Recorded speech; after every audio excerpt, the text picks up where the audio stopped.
Você acompanha o programa Ciência e Espiritualidade aqui na TV Mundo Maior e hoje nosso tema são os quadros demenciais. E para falar um pouquinho mais sobre eles, estou com a geriatra Alessandra Lamas Graneiro, que também faz parte do grupo de estudos em envelhecimento da AME São Paulo.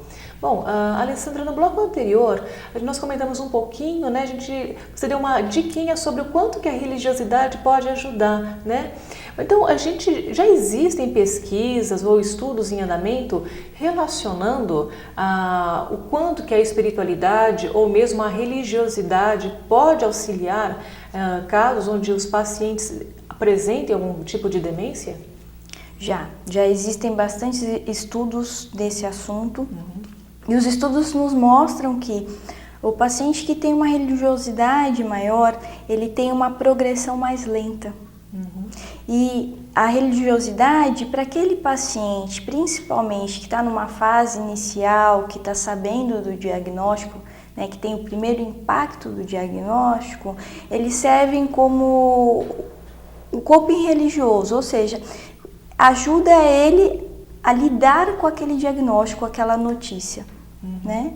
E para o cuidador, então, é fundamental, né? O cuidador que tem a sua religiosidade, a sua espiritualidade desenvolvida e que consegue manter isso durante o cuidado com o paciente, a gente nota que ele tem menos doenças mentais, como depressão, associada ao estresse do cuidador, ele tem um cuidado mais fácil, né? Ele tem mais paciência.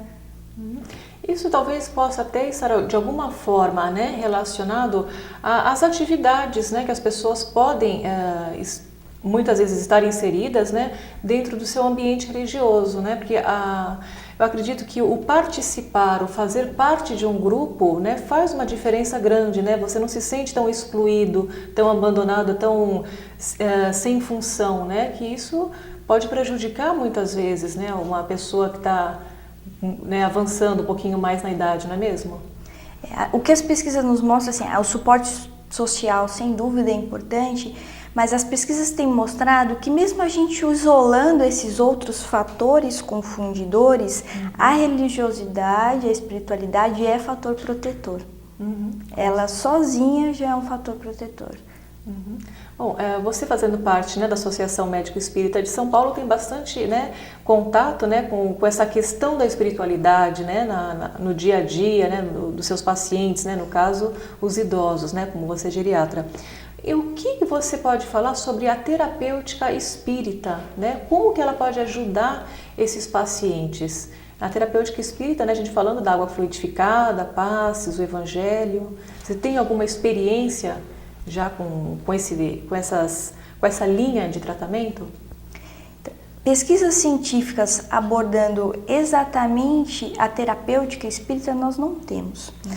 Nós temos pesquisas com terapêuticas similares, por exemplo, o toque terapêutico, a imposição de mãos, a prece, a leitura da Bíblia, tem mostrado que os pacientes diminuem a agressividade em quadros mais moderados, eles conseguem se manter mais calmos. Com alguns pacientes e aí, meus que eu consigo aplicar a terapêutica espírita em especial, a gente vê que o paciente que toma o passe, ele tem uma tranquilidade maior. Principalmente se aquele paciente já tinha aquele referencial dentro de si. Se ele já tem aquele referencial, você consegue acessar isso apesar da demência, do quadro avançado. É interessante, né? Esses estudos, né, que você citou, né, sobre a leitura da Bíblia, eles são estudos brasileiros ou estudos realizados em outros países? São estudos internacionais. E aqui no Brasil, a gente já tem alguma linha de estudo, né, tentando relacionar a espiritualidade ou a religiosidade, né, na terceira idade?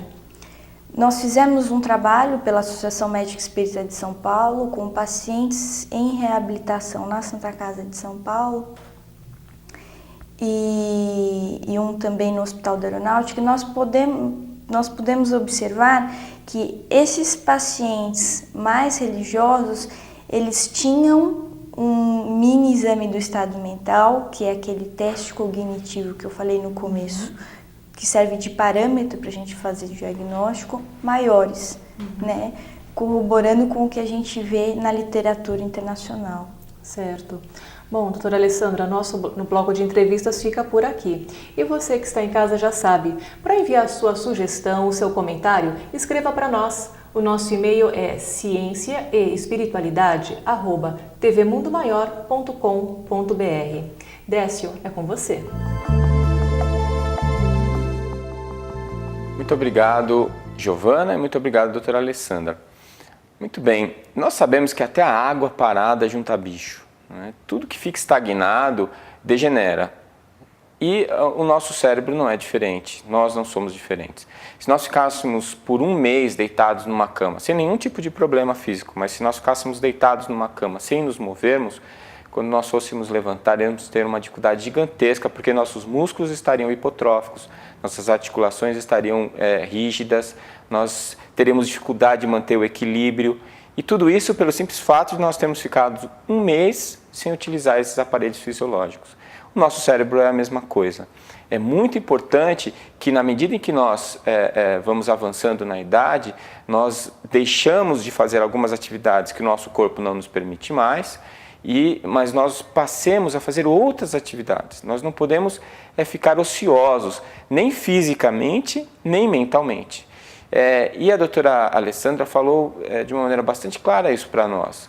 Quer dizer, além dos aspectos genéticos, que esses, apesar da epigenética estar dizendo que eles podem ser mudados, podem ser controlados, é muito já bem estabelecido pela medicina que aquele que pensa, que raciocina, que cria, que conversa, que se relaciona, ele adoece menos, ele tem uma menor chance de ter um quadro demencial. E é isso que nós estimulamos. Nós vemos pessoas maravilhosas que chegaram a idades mais avançadas, como Cora Coralina, por exemplo, que é um dos exemplos que eu mais gosto, que produziu coisas maravilhosas na última fase da sua vida. Nós temos exemplos de Chico Xavier, que viveu até uma fase bastante avançada da sua vida, produzindo sempre e muito, né, exemplificando. Então, o idoso que para no tempo, que se aposenta do trabalho e também da vida, esse é aquele que corre o maior risco de uma demência senil. Se nós estamos ligados a alguma filosofia, algum aspecto religioso, se nós estamos conectados com Deus e exercitamos a nossa espiritualidade, a nossa fé diariamente, através de atitudes caridosas, através da participação de projetos, então nós temos uma chance ainda maior de envelhecermos com saúde e de envelhecermos felizes. A velhice não é uma maldição, a velhice pode ser uma dádiva, depende da maneira como nós encaramos. Muito obrigado por estar mais uma vez conosco aqui no nosso programa e espero poder contar com a sua presença no Ciência e Espiritualidade, aqui na TV Mundo Maior. Até lá!